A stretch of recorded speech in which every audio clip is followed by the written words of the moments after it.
नमस्कार दोस्तों, आज की इस वीडियो में हम बात करेंगे कि प्रधानमंत्री नरेंद्र मोदी को लेकर किस तरह केजरीवाल लगातार हमलावर है और कौन सी वो बड़ी बात है जो प्रधानमंत्री के लिए, नरेंद्र मोदी जी के लिए केजरीवाल ने विधानसभा में खड़े होकर बोली है और क्यों विधानसभा को ही केजरीवाल ने वो जगह बना रखा है जहां से वो किसी भी नेता पर, यानी कि मेन रूप से जो बात करें प्रधानमंत्री नरेंद्र मोदी के लिए, कुछ भी बोल सकता है। तो दोस्तों, केजरीवाल ने एक नया मुद्दा विधानसभा में उठाया प्रधानमंत्री नरेंद्र मोदी जी को लेकर, जिसमें उन्होंने कहा कि प्रधानमंत्री अशिक्षित है या शिक्षित नहीं है।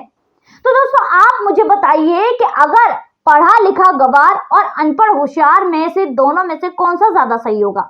मेरी राय पूछे तो मुझे लगता है कि अनपढ़ होशियार ही ज्यादा सही होगा। भारत की राजनीति में इतिहास रहा है कि बड़े बड़े नेता, बड़े बड़े लोग ऐसे हुए हैं जिन्होंने कम शिक्षा या फिर बिल्कुल भी शिक्षा स्कूली प्राप्त नहीं की थी।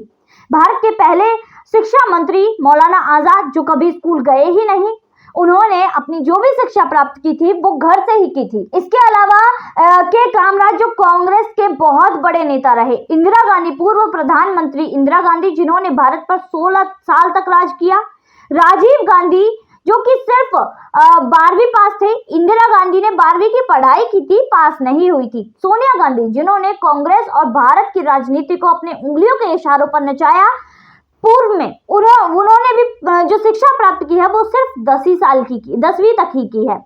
तो दोस्तों, मुझे ऐसा लगता है कि प्रधानमंत्री नरेंद्र मोदी जी को टारगेट कर सीधे सीधे केजरीवाल कांग्रेस को टारगेट कर रहे हैं, क्योंकि राहुल गांधी की शिक्षा को लेकर आए दिन बातें उठती रहती हैं कि राहुल गांधी की जो डिग्री है, पढ़ाई की डिग्री है, वो राहुल गांधी के नाम से नहीं है, किसी और नाम से है। कहा यह जाता है कि उनकी सुरक्षा को लेकर ये कदम उठाया गया था कि उनकी पढ़ाई किसी और नाम से करवाई गई थी। वहीं दूसरी तरफ बात करें पढ़े लिखों की, तो कितने ही आतंकवादी ऐसे हैं जो वेल एजुकेटेड थे फिर भी वो आतंकवादी बने। चाहे वो ओसामा बिन लादेन देख लो या फिर और आतंकवादी देख लो, बम बनाने के लिए बढ़िया फिजिक्स में जो है महारत होने हासिल है, तो कितने आतंकवादी हैं जो बम बनाते हैं। कोई अच्छा व्यक्ति तो बम बनाएगा नहीं।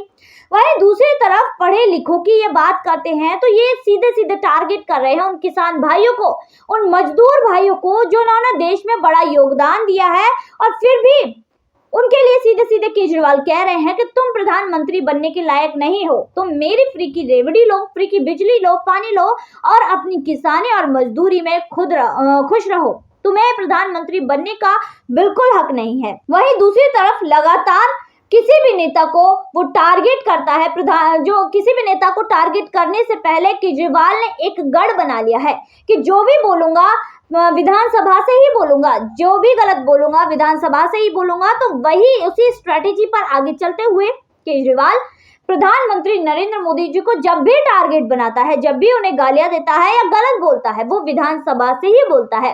तो दोस्तों, उसका भी एक कारण है। उसका कारण है कि विधानसभा में अगर कोई भी नेता किसी दूसरे नेता के लिए कुछ भी बोलता है, हमलावर होता है, तो विधानसभा में की गई बातों का कोई भी ऐसे किसी भी बात पर एक्शन नहीं लिया जा सकता। वहीं दूसरी तरफ सवाल ये भी आता है कि केजरीवाल प्रधानमंत्री नरेंद्र मोदी के खिलाफ जो भी बोलते हैं विधानसभा से ही बोलते हैं, ऐसा क्यों? तो दोस्तों, दूध का जला छाछ भी फूंक फूंक कर पीता है, वो कहावत आपने जरूर सुनी होगी। प्रधानमंत्री नरेंद्र मोदी के खिलाफ विधानसभा से ही अपशब्द बोलने का, उन्हें टारगेट करने का भी एक कारण है। दरअसल अपने बोलेपन के चलते केजरीवाल कई बार माफी भी मांग चुके हैं, कई नेताओं से माफी मांग चुके हैं, कुछ ऐसा बोल देते हैं जिसके बाद उन्हें माफी मांगनी पड़ती है। अब इसी के चलते राहुल गांधी को देख लीजिए। राहुल गांधी ने एक जनसभा में मोदी सरनेम वाले लोगों को टारगेट किया, पूरे समुदाय को टारगेट किया, जिसके बाद उन पर एक्शन हुआ और 8 साल के लिए चुनाव लड़ने से बर्खास्त भी हुए, लोकसभा की सदस्यता गई और इसके अलावा 2 साल की सजा भी हो गई। वहीं इसी के चलते अब केजरीवाल भी ये चीज ना हो जाए उसके लिए विधानसभा को अपना मोहरा बना रहे हैं, क्योंकि विधानसभा में कोई भी नेता किसी भी नेता को टारगेट करता है, आलोचना करता है, निंदा करता है, तो उसके खिलाफ कोई भी कार्यवाही नहीं हो सकती। अगर वो बाहर वही बातें बोलता है, आलोचना करता है या निंदा करता है तो मानहानि का केस उस पर हो सकता है, पर विधानसभा में ऐसा नहीं हो सकता। तो इसलिए केजरीवाल ने कसम खा ली है कि जो भी बोलूंगा विधानसभा से ही बोलूंगा, जो भी निंदा करूंगा, जिसको भी टारगेट करूंगा विधानसभा से ही करूंगा। वहीं दोस्तों दूसरी तरफ प्रधानमंत्री नरेंद्र मोदी जी को जो केजरीवाल है दोबारा टारगेट क्यों करने लगे हैं। आपने पहले देखा होगा 2019 के लोकसभा चुनाव से पहले किस तरह केजरीवाल लगातार प्रधानमंत्री नरेंद्र मोदी को टारगेट किया करता था, उनकी आलोचना करता था, निंदा करता था और इसके अलावा उन्हें गालियां भी देते थे।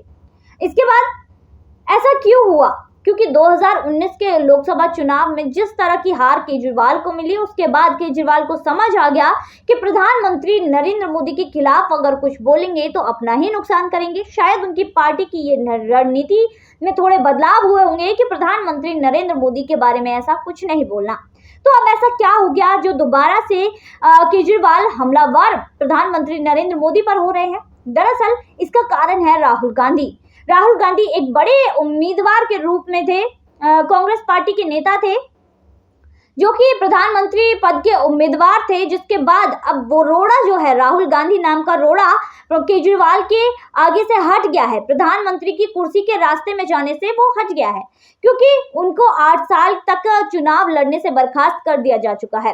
तो दोस्तों यहाँ पर अब जो केजरीवाल हैं वो सोच रहे हैं कि नरेंद्र मोदी विरोधी बनकर, उनके खिलाफ बोलकर, उनकी निंदा कर कर, उनकी आलोचना कर कर, उनके खिलाफ बोलकर मैं विपक्ष का नेतृत्व कर सकता हूं।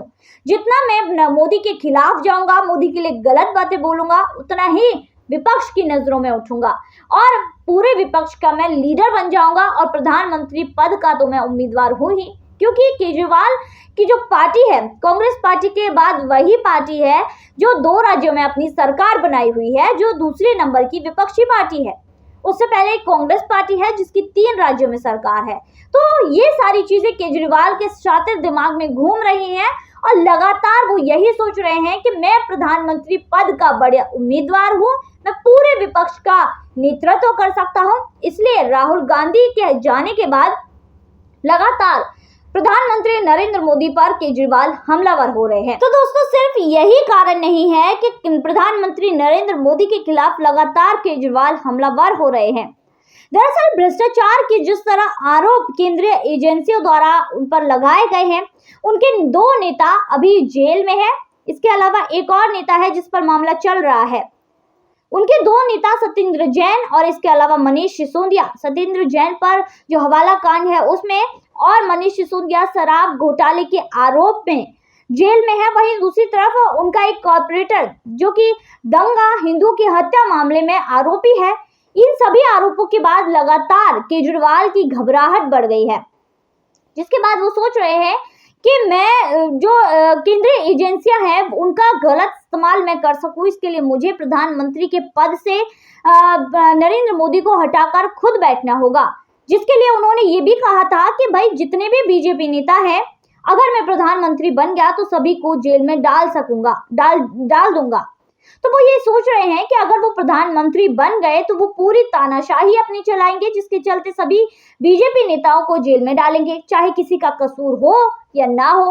लगातार बीजेपी पर केजरीवाल हमलावर हो रहे हैं। तो जो व्यक्ति ऐसा बोल सकता है तो वो देश के लिए कितना हानिकारक होगा ये जनता को भी समझ आता है। लगातार प्रधानमंत्री नरेंद्र मोदी को केजरीवाल टारगेट कर रहे हैं और जिसके चलते उनका जो डर था कि ईडी, क्योंकि उनके जो नेताओं पर आरोप लग गए हैं, अब उनके जो मंत्रियों पर आरोप लगे हैं, जिसके बाद अब केजरीवाल के सर पर भी ऐसी ही कुछ तलवार लटक रही है, जिसके बाद जांच चल रही है, उन पर भी कुछ आरोप लग रहे हैं शराब घोटाले में। जिसके बाद केजरीवाल सोच रहे हैं कि अगर मैं प्रधानमंत्री पद पर आ गया तो इन एजेंसियों का गलत इस्तेमाल कर सकूंगा, इसके अलावा बीजेपी को टारगेट कर सकूंगा, बीजेपी को बिल्कुल साफ कर दूंगा। तो इसके चलते वो प्रधानमंत्री बनना चाहते हैं, जिसके चलते लगातार प्रधानमंत्री नरेंद्र मोदी पर हमलावर हो रहे हैं।